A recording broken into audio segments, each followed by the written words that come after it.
Hey guys, this is DJ Morgana. I'm finally coming back on here again to finish this little mini series. I know I haven't been doing it for maybe like 3 to 4 months, I guess. Been going through some things at a time. And there were times when I didn't think about this little mini series until it came back to my mind recently. So I'm just going to finish this. Sorry about that. I'm gonna turn this up so you guys can hear.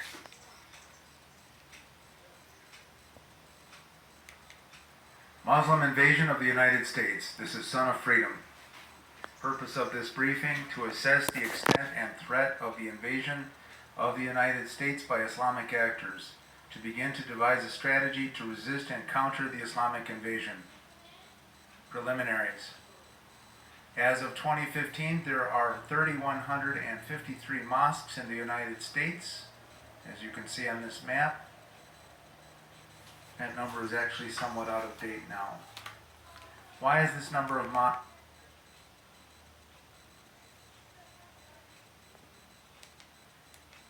Sorry about that. Mosques in the United States?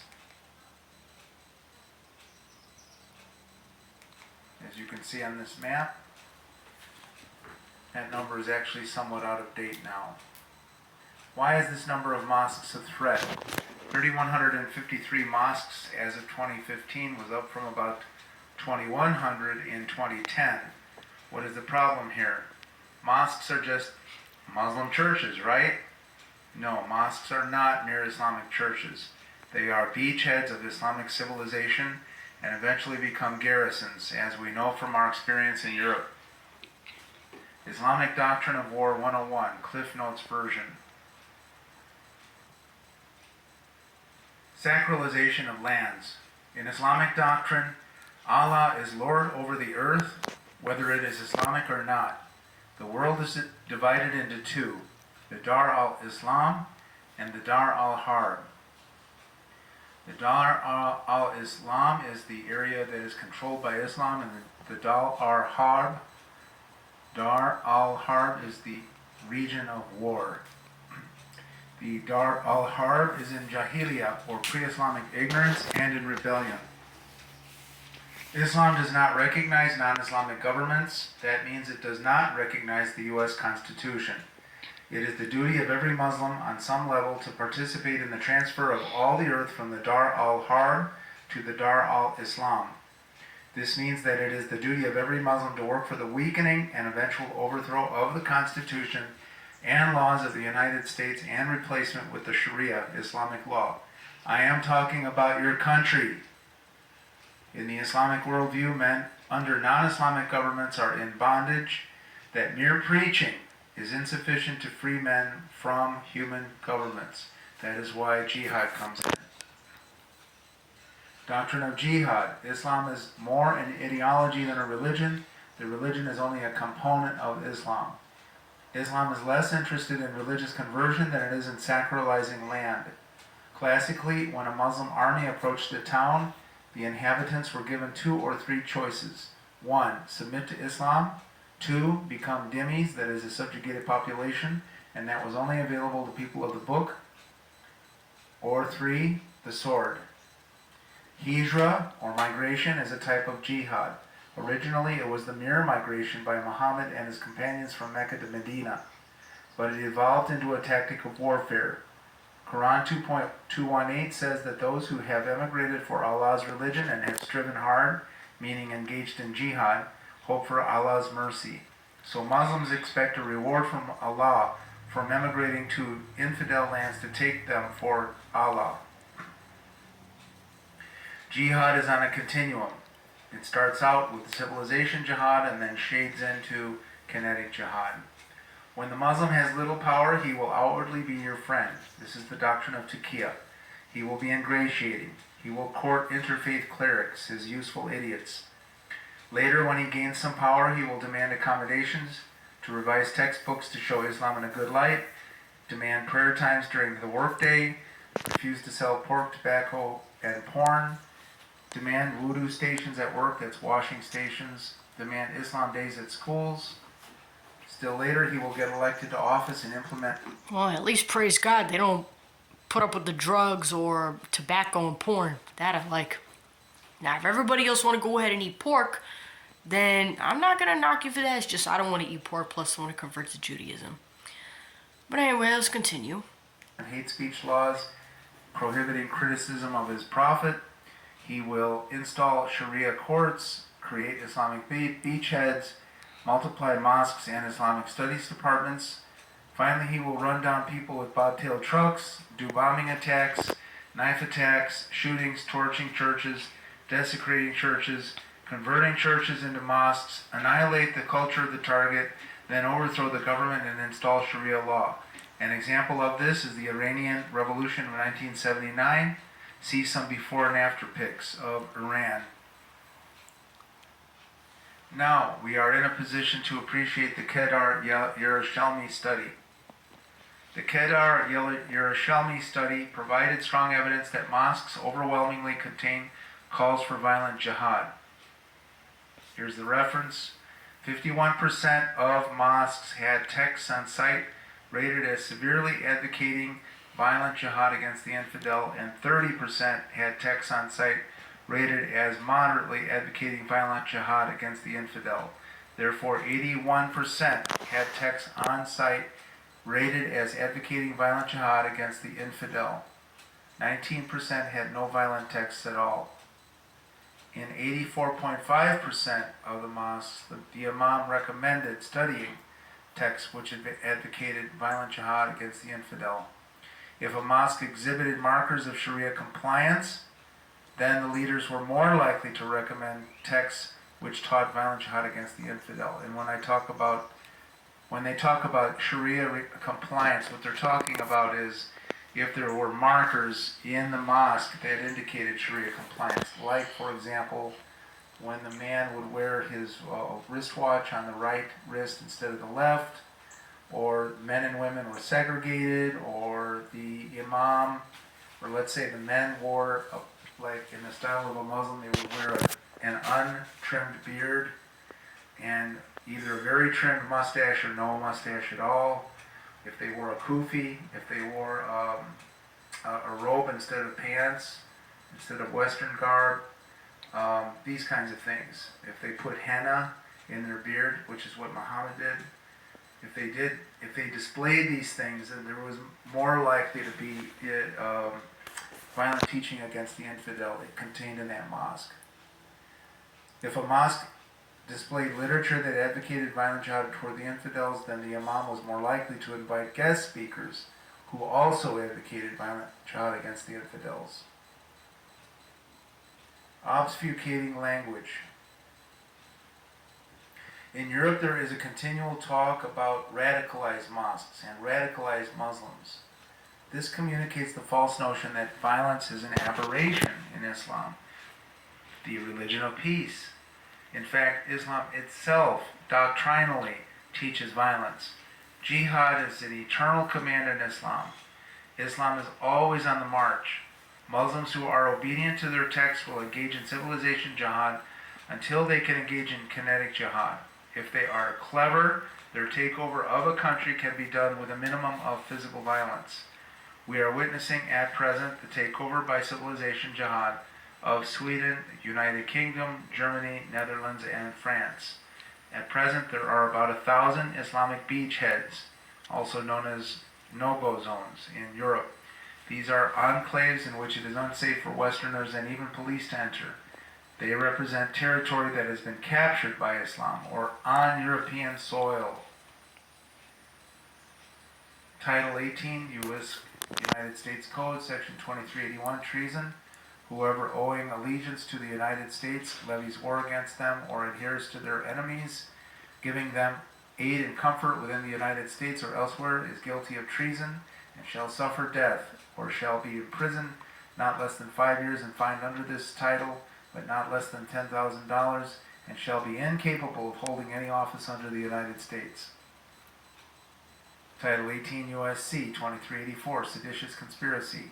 If two or more persons in any state or territory, or in any place subject to the jurisdiction of the United States, conspire to overthrow, put down, or to destroy by force the government of the United States, or to levy war against them, or to oppose by force the authority thereof, or by force to prevent, hinder, or delay the execution of any law of the United States, or by force to seize, take, or possess any property of the United States, contrary to the authority thereof, they shall each be fined under this title or imprisoned not more than 20 years or both. Title 18 U.S.C. 2385, advocating the overthrow of the government. Whoever knowingly or willfully advocates, abets, advises, or teaches the duty, necessity, desirability, or propriety of overthrowing or destroying the government of the United States, or the government of any state, territory, district, or possession thereof, or the government of any political subdivision therein, by force or violence, or by the assassination of any officer of any such government. Whoever with intent to cause the overthrow or destruction of any such government prints, publishes, edits, issues, circulates, sells, distributes, or publicly displays any written or printed matter advocating, advising, or teaching the duty, necessity, desirability, or propriety of overthrowing or destroying any government in the United States by force or violence, or attempts to do so, or whoever organizes or helps or attempts to organize any society, group, or assembly of persons who teach, advocate, or encourage the overthrow or destruction of any such government by force or violence, or becomes or is a member of or affiliates with any such society, group, or assembly of persons, knowing the purposes thereof, shall be fined under this title or imprisoned not more than 20 years or both, and shall be ineligible for employment by the U.S. or any department or agency thereof for the 5 years next following his conviction. 18 U.S.C. 2385, advocating the overthrow of the government. In brief language, whoever teaches, prints and distributes literature, or recruits others to overthrow the government of the United States is guilty of this title. Do less than kinetic forms of jihad qualify? Yes, I believe so. Then why are Muslims not regularly charged with advocating? For example, an imam talks in Friday's sermon about replacing the government because it is contrary to Allah's law, or if a mosque displays literature advocating violent jihad, or when a Muslim society recruits subversives for civilization jihad, as with the Muslim Brotherhood, or CARE, or ICNA, or ISNA. Answer: 1. Islamic actors hide behind the freedom of speech clause of the First Amendment. 2. Our government is now compromised, or Ilhan Omar would have been arrested for running ballot harvesting in Little Mogadishu, or for marrying her brother to sponsor him into the United States. 3. If the imam does not explicitly advocate direct acts of violence, he has plausible deniability. Generally speaking, the U.S. has been so compromised by subversion that we are not enforcing our own laws, or enforcing them when it suits the left. Witness spotty prosecution of BLM and Antifa. Lessons learned from the non-enforcement of the sedition codes. The government's failure to rigorously and uniformly enforce the codes, coupled with Muslims skating on the edge of the codes by the use of taqiyya and abusing the First Amendment, means that we patriots are now on our own, except in the most egregious cases. It is likely that the DOJ will prosecute only when a militant group has plotted a terrorist attack and the FBI has the receipts. For less than kinetic forms of civilization jihad, we are probably on our own. This is why it is so important for Americans to become counter-jihadi warriors. This is truly where Reagan was right about freedom. The Muslim's fealty.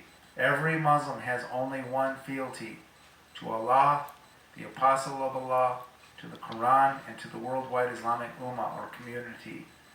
No obedient Muslim can give true fealty to a non-Islamic government. This means that when a Muslim American took his oath of naturalization, and I'm going to be honest, just as much as the Muslims hold to this, to the Quran and to Allah, we Jews and Christians need to hold the same way to Jesus Christ. Now, not to say that we're going out and hurting people, but we have to be just as faithful to God, to Jesus, to the Holy Spirit as other people in these different religions are. And these people, they're not going to blaspheme their God, but yet some of us Christians and maybe Jews, we sit here in America or in Israel, other places of the world, and we blaspheme ours, and it's ridiculous. And then we got the nerve to talk about the world. He was doing one of two things. He was either 1, committing perjury, or 2, committing apostasy. Probably less than 1% of Muslims use their naturalization ceremony as an occasion to renounce Islam. Therefore, more than 99% of Muslims who become naturalized citizens committed perjury and are actually stowaways, infiltrators. They retain their true fealty to the worldwide Islamic nation, the Ummah. Are you beginning to see the problem? Objection. Not every Muslim is a terrorist. No, not every Muslim is a terrorist. Terrorism is jihad in its advanced stages, like what we are seeing in France and Sweden. Most Muslims, if they are obedient, are contributing on the level of civilization jihad. Some examples of civilization jihad. Starting a Muslim Students Association at your university, being invited to and talking with elementary school kids about Islam on Islam Day at a school, but never telling the kids about the bad aspects of Islam or Sharia or Muhammad. Choosing a university major, which is a strategic location in society from which to conduct dawah, that is Islamic mission. For example, journalism, teaching, social science, humanities, Islamic studies, and history. Founding a mosque, giving to zakat, going online and conferring with your brothers in Islamic lands and seeking advice on how to conduct dawah. Pressuring your local government to allow the muezzin, that is the call to prayer on the loudspeaker. Pressuring an employer to excuse Muslims for prayer midday, to create a prayer room at the job site or install wudu stations at the job site. Providing the local librarian with a list of books they need to purchase which will present a glowing picture of Islam, like the myth of the Andalusian paradise, and which downplays the history of jihad, which presents Islamic civilization as the source of Western civilization and even the source of science. What would the U.S. look like under the Sharia? Check this out. For example, wife beatings are sanctioned, stoning for adultery, gays thrown off rooftops, Christians and Jews are dhimmis, that is subjugated peoples, under special rules, that non-repentant atheists are beheaded, apostates are beheaded, girls have their clitoris cut out, vagina sewed shut except for a pee hole, no music, art, philosophy, comedy, poetry, honor killings of girls. And guys, here's another thing. Even sometimes in some Jewish cultures that there are husbands, Jewish husbands that sometimes beat their wives also as a form of discipline. And guys, I'm going to be honest. America is so hypocritical today. We want to protect women in the West from facing, from getting hit. But yeah, we still hit children. Don't get me wrong. There's some men in America that hit women today. Okay, but guys, I'm going to tell you something. If you're a Christian, you're going to talk all this stuff about, spare not correction. You do realize you can correct somebody without hitting them? You do realize you could even correct a child without hitting them? And here's another thing. At least in ancient times, they didn't show any, favoritism. Because in ancient times, children were not the only ones getting hit. Slaves were getting hit, and wives were getting hit. That was all over the world. Husband chosen for girls, child marriage down to the age of 9, talaq, divorce. In other words, the man just says talaq, talaq, talaq, and the divorce is final. It's very easy for Muslim men to divorce their wives, but the wife has to actually ask permission and pay off the husband. Polygamy, sex slaves are okay for jihadi warriors. Anti-science, anti-creativity, anti-critical thinking. Marital rape, women must wear the hijab or the chador or the niqab or the burqa. Women can only leave the house with husband's permission. Women may be discouraged from driving cars or going to university. No more democracy, liberalism, only human rights defined by the Sharia. Praying about a Mecca 5 times a day. Easy to be convicted of apostasy. Cannot question a prophet. Cannot express doubts. It would be a totalitarian society. Can you see the problem yet? Mm-hmm. I have a Muslim co-worker or neighbor, and they are very nice. Islamic doctrine teaches the Muslim that under the doctrine of taqiyya, the Muslim may superficially appear to be your friend, but they are advised in their texts to despise you in their hearts. A less obedient Muslim may genuinely become a friend to a kafir, that is an infidel, but they are not supposed to do that. A good Muslim only has their true friends among members of the Ummah. This flows from the supremacism of Islam. In Islamic doctrine, the kafir is regarded on the level of feces. This is why the Muslim can and is commanded to kill the kafir when the time to demand fealty to Islam comes. How many Muslims are in the United States? About 3.35 million, or 1.1% of the U.S. population. Holy! How did so many Muslims get into the United States? Watch your mouth. You can mostly thank former President Obama. He is probably a closet Muslim, judging from some of his statements to Muslim leaders. He threw the doors open wide to Muslim immigration. He is responsible for the countering violent extremism policy, which led to the scrubbing of national security documents and the firing of such truth tellers as Robert Spencer, Steve Coughlin, Phil Haney, and John Guandolo. He probably is responsible for Little Mogadishu and for the Islamizing of much of Michigan, like Hamtramck and Dearborn. What are the indicators of pending Muslim takeover? Frank Gaffney calls civilization jihad pre-violent jihad. Robert Spencer calls it stealth jihad. Well, one indicator is the location of Arab Americans. So I'm showing you some pages from a website. It's called the Zip Atlas.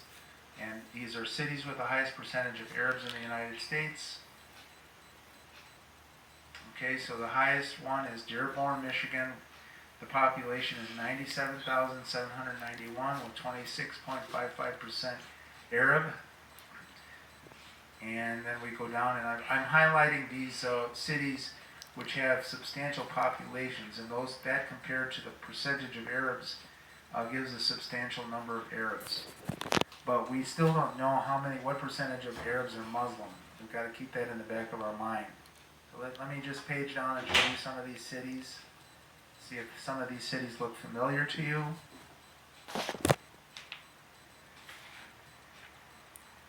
So Fairview, New Jersey, Burbank, Illinois, Methuen, Massachusetts,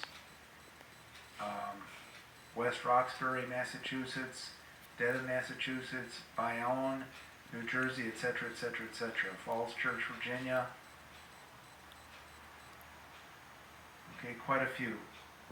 Now I'm showing you this page to show you that there were not 26,819 total records.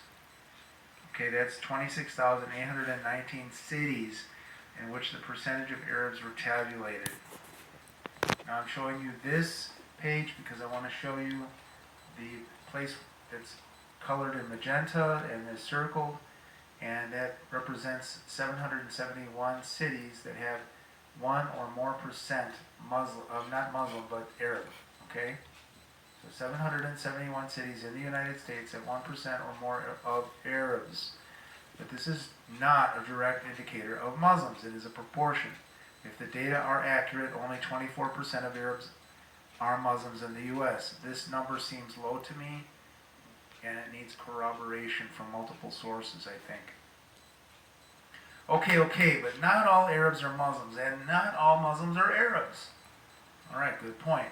According to U.S. Census Bureau data, 65% of Arabs in the United States are Christians, 24% are Muslims, and 10% are Baha'i or Druze.